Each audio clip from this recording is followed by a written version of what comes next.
Kristen Oaks-White. And I'm Avery Davidson. Thank you for joining us for This Week in Louisiana Agriculture, the only TV show bringing Louisiana farmers and consumers together every week. We are at the Cabildo in New Orleans, the site of the Louisiana Purchase Transfer in 1803. This building was built when the Spanish ruled Louisiana between 1795 and 1799 and served as the center of New Orleans government until 1853. The reason we're here and not in our studio is because New Orleans hosted the 96th annual convention of the Louisiana Farm Bureau Federation. More than 1,500 farmers, ranchers, and their families gathered at the New Orleans Marriott to discuss farm policy, the future for farm commodities, and have a great time as well. We'll share more highlights from the convention a little bit later in the show. Well, if you know New Orleans culture, you know what a second line is. That jazzy, wild follow-up that spontaneously forms after a Mardi Gras parade is a city tradition. A new tradition is formed in the city. Twila's Neil Melanson brings us to the Second Line Brewery, a fresh new taste with a timeless quality. New Orleans is a city known for its good time, especially for its music and drinks, often taken together. But outside of the downtown and French Quarter area, the neighborhoods of Mid-City are often quiet. Even here, though, you can find good times, named appropriately for Mardi Gras after parties. Second Line Brewery is an oasis for neighborhood beer lovers who can't get enough of this up-and-coming favorite. And when we're out, I usually will try anything that's local listed on the menu. The atmosphere is definitely one ingredient, but it's what's behind the scenes that makes Second Line special. Mark Logan is not only the co-founder, but also a chemist who makes sure that great taste is down to a science. Contents of the headspace with the liquid. There we'll get an idea of how much dissolved oxygen is actually contained in the product. It's a complicated process, but one thing remains simple: fresh ingredients. The grains, hops, and yeast to make Second Line brews come from all over the world, and they're hoping to start using Louisiana rice soon. In the meantime, Logan also takes something else from agriculture: the work ethic. Beer never sleeps. So beer's 24/7. If the beer has to be moved or some other step in the process has to be performed, and it's Sunday morning, well then that's when it gets done. That work ethic may seem like the opposite of a good time, but it's like they say, work hard, play hard. After getting to see this entire process, though, I had to try it. So Mark, tell me about this West Coast IPA. We saw it get bottled today. What's in it and how is it? It's awesome. I love it fresh. It's our most popular beer. Have a hard time keeping up with it. It's a traditional West Coast style IPA, hoppy with a nice assertive bitterness at the end. Not too high on the alcohol, so you can have more than one and still be in control. Right. So yeah, it's a lovely beer. We sell a lot of it. I'm gonna have to get some for my wife. She's a huge IPA fan. I have the brown ale, and I've had a couple sips of it. It's really good so far, and if the IPA is anything like this, it's really good. So cheers, thank you very much. Cheers, our pleasure. Thanks for coming out. Thank you. For This Week in Louisiana Agriculture, I'm Neil Melanson. It's good stuff. Yeah, Neil, that beer looks good. Gonna have to talk with you a little bit later about not bringing any back. Second Line Brewery produces more than 800 barrels of beer every year and plans to expand by 20 to 25% in the next year or two. That expansion better include sharing with Avery Davidson. Yeah, Neil, I can tell you, you're probably in trouble. Well, sugarcane is Louisiana's top money-making row crop. It's also a crop that grows unlike any other. So when Michelle Miller, better known as the Farm Babe, left her home in Iowa to visit Louisiana, there was one place we had to take her, to Reserve, just outside of New Orleans, to see a sugarcane farm and to get a tour from a farmer. We have an actual field of cane that sprouted out of the ground in February. St. James Parish sugarcane farmer Greg Gravois is taking the Farm Babe Michelle Miller on her first tour of a sugarcane farm. Being from Iowa, Miller is surprised to learn the crop can grow an inch a day. This cane is starting to grow and the actual nodes are appearing. And right here, you can see each node. It's not just how the plant grows that intrigues Miller, but how farmers plant sugarcane using whole stalks buried under a layer of soil. That is so interesting. So the seed itself is actually like... This is the cane seed right here. That's just huge. It's not like what I'm used to. It's not like a grain where right. you put it in a... It's so different than what I'm used to. This is actually, we're going to lay the whole stalk, but imagine it being about 10 feet tall later on.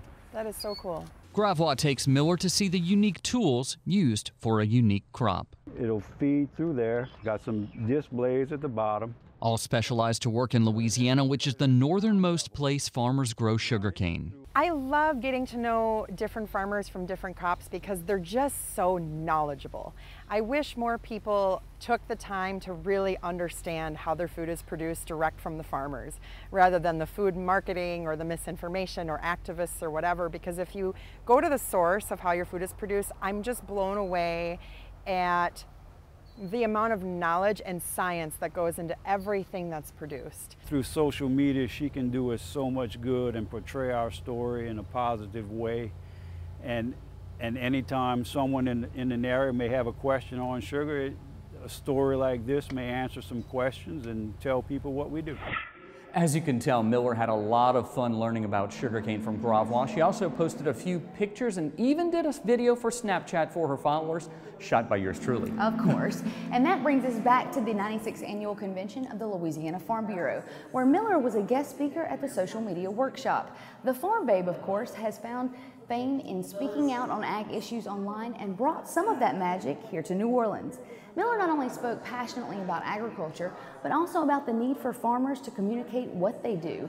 In an age where there are so many social media platforms, it's easy to get lost. But that is exactly what opponents of our industry are hoping for, she said. The best way to combat that is to use your favorite social media platform to show the love that goes into our plants, animals, and the land. Of course, while she was speaking, she was also live on Facebook. And Avery, I can tell you, it was so good to hear someone else as passionate about telling the story of agriculture as I am. I was really encouraged by the number of followers she has, and she has certainly showed them the best of Louisiana agriculture this past week. Well, I know when she was out there on the farm with Greg, she was genuinely interested in everything that they did, genuinely wanting to go up and play around on all the equipment. It was really cool. She was really excited to learn about crawfish too, and I think she got some here in New Orleans, so I'm glad about that. And you can find out if she did by going over to her page online. We'll link you to all of the Farm Babe social media on our website at twilatv.org. Well, the 96th Annual Convention of the Louisiana Farm Bureau is a time to honor those volunteers and parish farm bureaus for all of the hard work they do all year long. We'll start with a look at the awards given to members of the Louisiana Farm Bureau Young Farmers and Ranchers, people 35 and younger involved in agriculture. Jamie Boudreaux Lee of Vermilion Parish is the winner of the 2018 Louisiana Farm Bureau Excellence in Agriculture Award. This award is designed to recognize young farmers and ranchers who do not earn the majority of their income from an owned agricultural operation, but are actively contributing and growing through their involvement in Farm Bureau and the agricultural industry. For winning, Lee receives $7,500 towards the purchase of a four-wheel ATV, courtesy of Louisiana Land Bank, an all-expense-paid trip to the 2019 American Farm Bureau Federation Convention here in New Orleans, $1,500 in equipment rentals, courtesy of H&E Equipment Services, as well as other cash prizes. Casey Luckett of East Baton Rouge Parish is the 2018 Louisiana Farm Bureau Young Farmers and Ranchers Outstanding Young Farm Woman. Luckett has a farm in Pride, Louisiana, where she and her husband Derek grow fruits and vegetables and sell them directly to consumers via a consumer-supported agriculture or CSA system.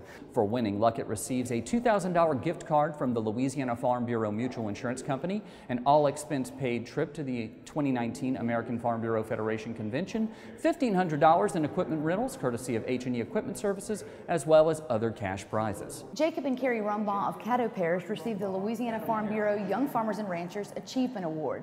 The Rumbaughs manage 1,300 acres of wheat, soybeans, corn, and cattle pastures in Dixie, Louisiana. The Achievement Award recognizes farmers and ranchers under the age of 35 who have thriving operations and a strong involvement in Farm Bureau.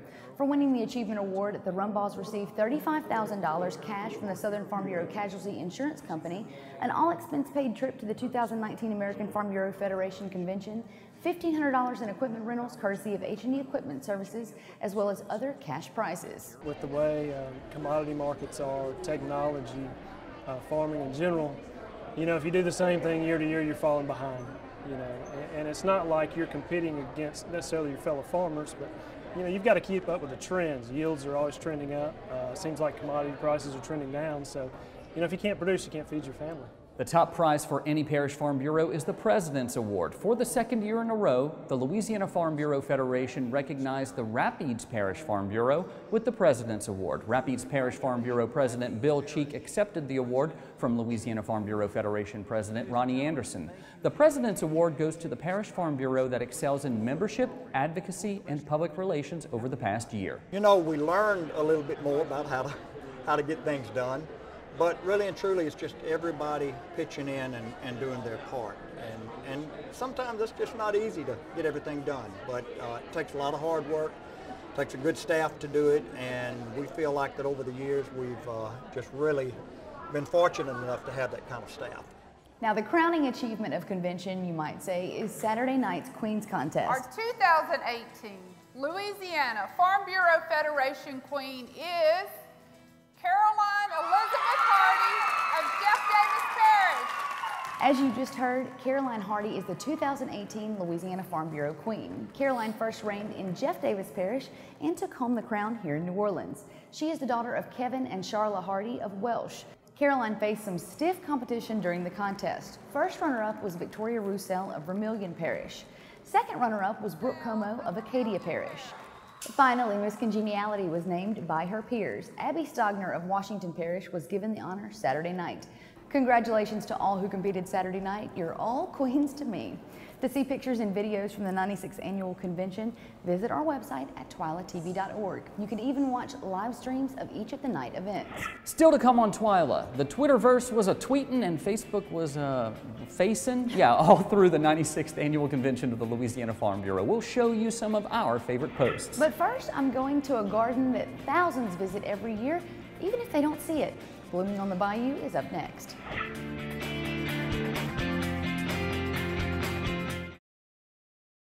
I now hope they're fighting today. I hope they are.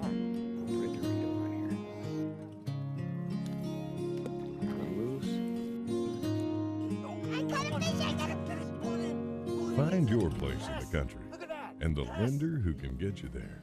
Find Louisiana Land Bank. Financing for country homes, recreational property, farms and ranches, and agribusiness. Before you sweeten your morning joe, before the icing on the cake, before the sugar hits the shelf,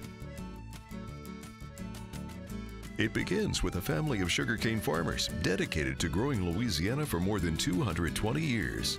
The Sugarcane Growers of Louisiana, making life sweeter, naturally. Sugarcane, sweet sugarcane. Louisiana oysters, salty, sweet, and delicious. But have you ever thought about what happens to all those oyster shells? Most of them end up in trash cans and landfills. The Coalition to Restore Coastal Louisiana is changing this with its oyster shell recycling program. And you can help by visiting these participating restaurants. It's a simple and delicious way to restore our coast. The shells will then be used to sustain and rebuild oyster reefs. Remember, once you shuck them, don't just chuck them. Farming is my way of life. I chose this career, but farming chose me. A lot of people ask you what you do, and I tell them I'm a farmer. I'm a cattleman. I am a fisherman. I'm a scientist. I'm a steward of the land. I am a farm woman.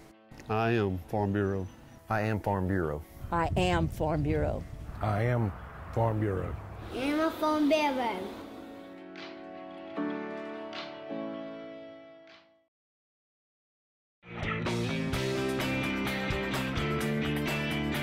We continue with this special edition of This Week in Louisiana Agriculture from the Cabildo. And how do you like my new co-host? One of the reproductions of a Native American found here at the Cabildo. You can learn lots about the history of Louisiana here, so you want to come out and visit for sure. Downtown New Orleans is filled with the sounds of sirens, streetcars, and the clatter of horse and buggies rolling down the pavement. And you may notice that my partner Kristen has wandered off and I've gotten this nice replacement. Well, knowing her, she's looking for something blooming on the bayou. So we're here in New Orleans for the Louisiana Farm Bureau Convention, and I know what you're thinking. How on earth are we going to do a blooming on the bayou? Well, let's go see if we can find some green space.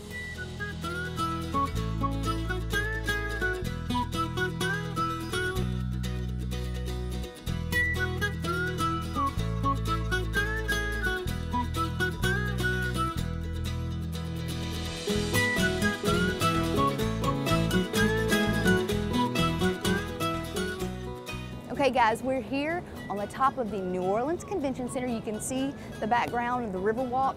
And we're here with Erica Nolan, founder of Instar Farms. And she started a very special project on the top of the convention center. And Erica, tell me a little bit about how you started this business, first of all. Absolutely, it's really exciting. So when I bought my first home, I bought it with the intention of building my urban farm model with all raised beds, all growing organically. And as soon as I built those raised beds, the business exploded. Everybody wanted to do the same, grow their own food in their own backyard. And 3 years later, here we are atop of the New Orleans Convention Center. And so how did this idea come about? So the Convention Center and Centerplate, who is the food distributor for the Convention Center, reached out to me because they knew what I was doing and they wanted the same. They had this empty concrete space that wasn't being used for anything. And it's been the perfect place to build a 220-foot long raised bed and grow food. And so we got started. This is our second season and it's just been a huge success. Okay, well let's go take a look at all of the things that you're growing here and how you got it started.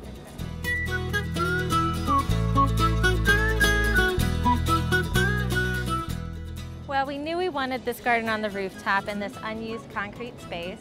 And as far as where to place it, we wanted it along the perimeter of the rooftop because that was the most structural support for this 220-foot long raised bed.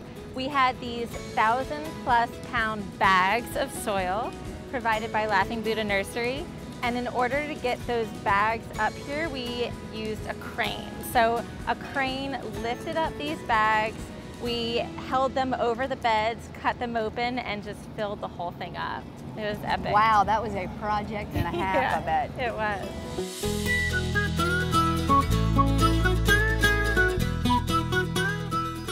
It's broken up between your 4 major crops that you've got out here right now. How did you guys decide which crops that you're going to grow up here? Yeah, so we wanted to do, out of the 220-foot long bed, we wanted to divide it up into 4 major crops, so that way we could get as much of one type of vegetable as possible. Specifically to the rooftop, it's been important to find varieties that either don't get too big, don't get too tall. So we're growing a bunch of dwarf varieties because with it being on the rooftop, wind can be an issue and it can knock down plants. Right here, we're growing sugar baby watermelons. They're a smaller watermelon than your larger watermelons, and so we'll end up getting more of these smaller watermelons instead of just like a few larger watermelons. We could certainly grow a variety, but in order to feed so many people here at the Convention Center, it's ideal that we just pick a few groups, and that way we can get more harvest from those. We use every bit of it. It goes to most of our signature dishes and things like that. Anywhere we can use, we design seasonal menus around the garden, so depending on what harvest we can get out of it is what we focus our menus on, and we can't really keep enough coming out of the garden, so we're looking at several ways to expand. So the flowers interspersed in this raised bed was a major part of the design because in the middle of downtown New Orleans, pollination can be an issue. Naturally, bees and other pollinators don't want to hang out in the middle of downtown. So we have planted a bunch of flowers that will attract the pollinators, and as you can see, we've got sweat bees going crazy right now over this rudbeckia, black-eyed Susans, some gaura, and we've seen all kinds of pollinators, honeybees, some parasitic wasps, and we've also seen hummingbirds. So it's pretty amazing the life that has come up here since we planted this garden. Erica, thank you so much for showing us this little piece of agriculture that's up here in the middle of downtown New Orleans. You wouldn't even know it's here. I think it's great how you're adding green to a very cinder block landscape. But you also help people grow their own garden at home if they need some help in urban areas. I love to tell folks that I'm happy just to be a resource. So they can send me pictures of problems or pests and I will identify them and help get them on a good route. And you can submit your pictures, problems, questions with the hashtag Bayou Blooms, and we'll send them over to her and she could help us out answering some of those questions. And another thing that y'all have partnered with is the Farm to Table Conference that's here every September? Yes, every September. This year it is September 7th and 8th. It's a Friday and Saturday. and it is so much fun. Every year it gets better. They usually have some animals, they'll have information sessions, food, music. It's a lot of fun. Well, I'm sure we'll be there to check it out, and we'll post a link to the conference and to Instar Farms on our website. Thank you so much for joining us and inviting us up here, Erica. Thank you. So we'll see you next time, Blooming on the Bayou.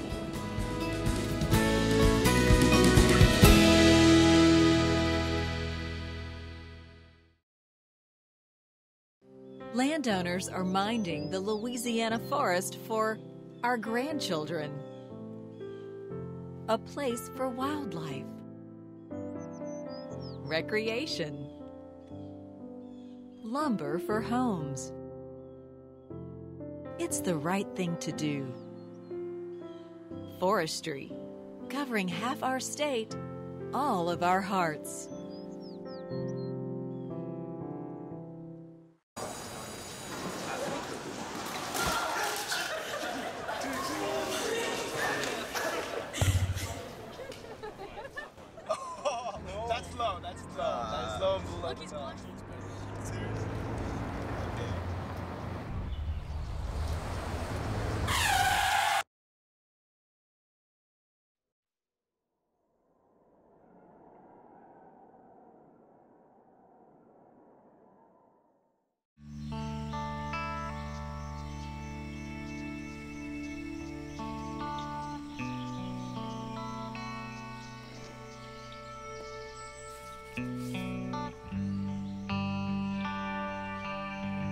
This is the moment I knew his future had no boundaries.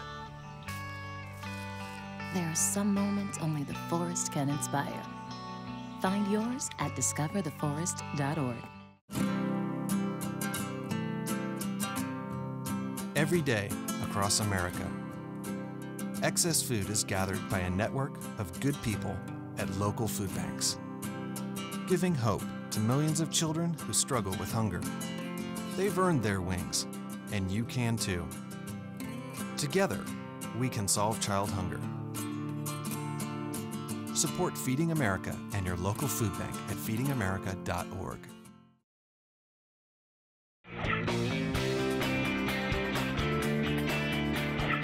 We continue now with our special edition of This Week in Louisiana Agriculture from the Cabildo, which is right there in Jackson Square. So lots of street musicians, lots of artists. You might hear some things coming through the microphone right now. We can definitely hear it. I don't know if you guys at home can. In this week's special edition of Trending on Twila, we show you how the 96th annual convention made its way out of New Orleans. This week's festivities had social media buzzing with posts. Snapchat filters and Facebook live stream videos racked up a record number of views from folks who couldn't make it to New Orleans, while convention goers posted videos, pictures, and statuses all week with the hashtag LFBF18. Some were getting a head start in ag policy, like Lori Richard's son, while others, like Renee Zerang's daughters, relaxed on the gator even if they couldn't take it for a spin. The Farm Bureau photo booth was a hit again this year. In fact, you folks snapped more than 500 pictures at the booth during convention. And we even managed to get Farm Bureau President Ronnie Anderson to take a turn in the booth again this year, but this time we got Miss Vivian to join in on the action too. And some of you even auditioned for our jobs, and I think that I have to worry now. I think those Twila microphones were the hit of the photo booth this year. It seemed like everybody wanted one. Well, thank you for sharing all of your convention experiences with us. Something else that was trending this week were the videos that were shown at our events each night, produced by my lovely co-host, Kristen Ashley Oaks White. Thank you, Avery. They do mean a lot to me, and they take a lot of time and effort that goes into them. And we're going to leave you with one of those this week as our very special Twila Boost. Thank you for joining us for this special edition of Twila. You can find all of our convention coverage from the 96th Annual Louisiana Farm Bureau Convention online on our website at twilatv.org. And be sure to like us on Facebook, follow us on Twitter and Instagram. But before we go, I want to thank Madison, Barry, Charlie, and everyone here at the Cabildo for giving us a great place to shoot the show. We love the Louisiana State Museums, and you should too, and you should visit any chance that you get. For all of us here at Twila, thanks for joining us. Now we hope you enjoy the process.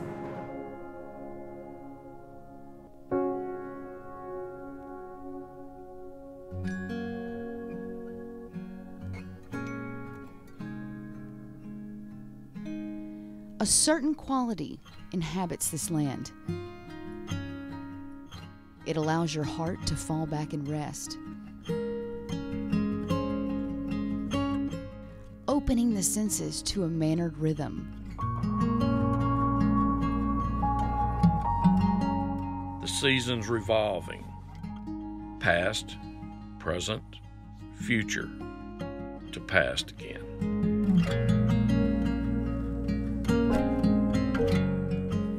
Birthing spring welcomes new life. Bouncing from blade to blade. And possibility is sown in rows.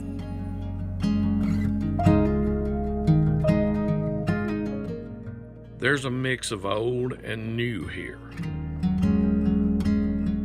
Fresh rubber and rigid steel plow, as worn hands drive sweet cane.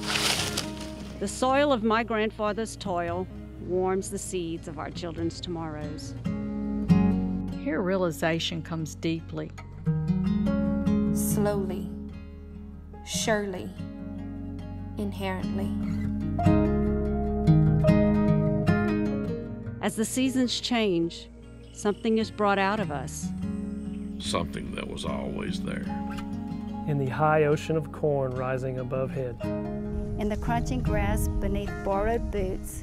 In the chorus of cows lowing across the pasture. Our land is measured in the weights of full traps and full of hearts. It's a place where water falls in a paradox of Goldilocks forms. Too little, too much, or just enough. The burning light of summer days wanes on forever, drying the soybeans into a golden harvest. Dust clouds rolling through one field as glowing bunches of ivory bloom through the next. Harvest has a rhythm recognized by our grandfathers and theirs before them. Do you hear it? Listen, listen. Pick, cut, dump, repeat. Pick, cut, dump, repeat. Worried minds fuel hurried hands. His harvest demands early mornings, long days, and late nights. Sunset cruises through open fields, drinking in that golden light, like fuel for the thing that's already been born inside each of us.